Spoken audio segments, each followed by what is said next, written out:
Algo que no te lo van a enseñar en ninguna universidad, ni en la secundaria, ni en ningún lado, que se aprende en la vida, es cómo tratar al resto de las personas, a las personas que trabajan para brindarte un servicio.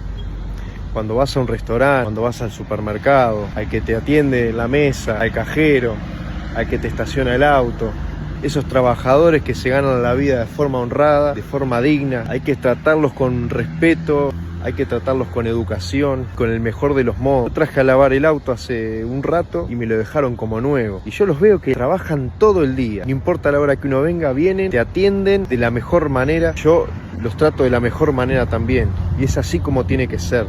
Eso te lo enseña la vida. La dignidad del trabajador común, el que está en el día a día, haciendo que nuestra vida de algún modo sea más fácil. Así que recuérdenlo, tengan códigos y traten a esa gente con respeto todos los días, ¿ok? Recuérdenlo.